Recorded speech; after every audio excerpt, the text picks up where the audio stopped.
Hey, good morning, YouTube. Yeah, 2 videos. Alright, let's get on to this one. This one's pretty important. This is basically for people that question why law enforcement does what they do. Alright, people have asked me about how I felt as far as the Michael Brown case went, and as well as the case regarding this officer that was put, or not the officer, but the suspect that was put in a chokehold by an officer in New York for selling loose cigarettes. Alright, let's do the Michael Brown case first. Michael Brown was a thug. Alright, he was no angel. Just like Trayvon Martin. It all came out that these guys wanted to be tough individuals, wanted to do what they wanted and thought that they could get away with committing harm to people. Alright, well, wrong answer. They can't assault people and think they can just walk away. In the Michael Brown case, when an officer tells you to do something in regards get out of the street and get up on the sidewalk, do what he says. Get out of the street. But instead of doing so, Michael Brown approached the police car as the officer was getting out, forced the police officer back into his cruiser. Alright. And at the end result, he assaulted, physically assaulted this police officer. He went for the police officer's gun. First thing you all got to understand about law enforcement. We have a duty and an obligation to protect that weapon. If somebody grabs that weapon or attempts to take that weapon from an officer, yes, the officer has the grounds to take that life of that person. Alright? Because we are trained to protect that weapon at all cost. So, and not only that, the officer was overpowered by Michael Brown. Alright? So, when he got out of the cruiser, he ordered Michael Brown to stop. 6 eyewitnesses, African American eyewitnesses, gave the same statement, gave the same testimony that this officer ordered Michael Brown to stop. Michael Brown came at the officer.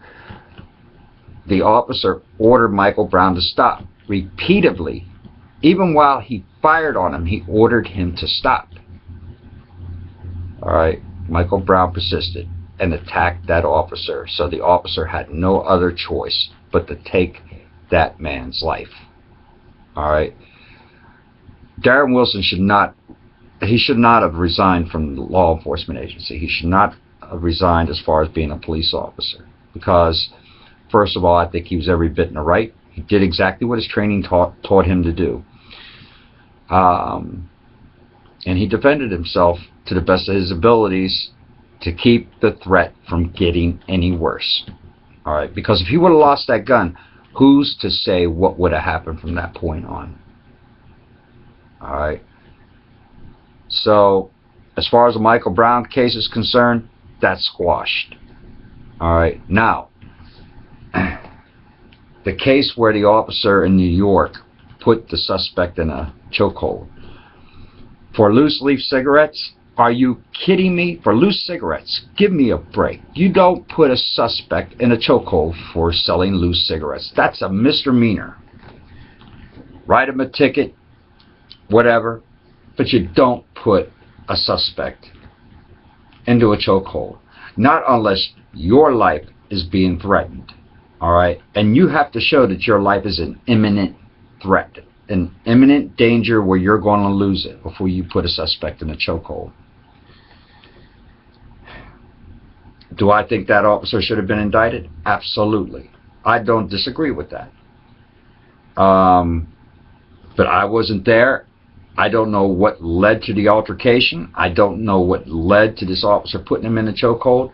But apparently, from what I understand, the man had a lot of issues as far as medical issues, as far as the suspect was concerned. Could the officer have used pepper spray? Absolutely. Could he have been tasered? Absolutely. Could the officer have used his baton to take him down? Absolutely. So, at least the one thing he did not do, he did not pull his weapon and shoot the man. But still, a man lost his life and over a misdemeanor charge, and you all got Bloomberg to thank for that. I mean, just thank him completely for that. You know, but an officer is going to protect his life, because at the end of the day, at the end of his shift, he's going to go home. That's what his intent is, to go home. But also, I want to put this out here to officers as well, and I want you to understand this.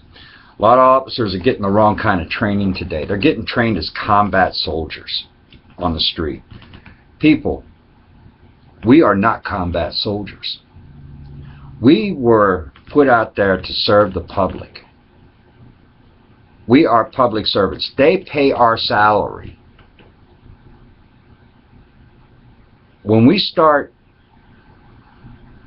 becoming combat soldiers on the street, that's like being in Iraq or Afghanistan. I mean, come on, this is not a war zone. Even though some of us feel like it's a war zone, still, you have to know how to talk with people. Yes, we get angry at times. We get angry with dealing with people at times because people pull all kinds of crap on, you know, on our officers. They lie, they do whatever they can to try to get out of an arrest. But officers have to also take 2 steps back and start thinking, hey, this is not Afghanistan, this is not Iraq, this is the United States. We are here to serve the American people. We are here to serve and protect. All right. Now, I know as an officer, and to many other officers out here, we don't have an obligation to protect anybody from somebody else. We don't have that obligation. All right. At least that's what we say now. But it used to be years ago as an officer, and I remember going through the academy when I had sworn an oath to protect and serve the public. That was my job. All right, that was my oath given to the American people, as well as foreign and domestic people on this United States soil, to protect them, to serve them. Because, like I said, they pay my salary. And I still live up to that today. Now, yes, I'm very cautious when I approach a person.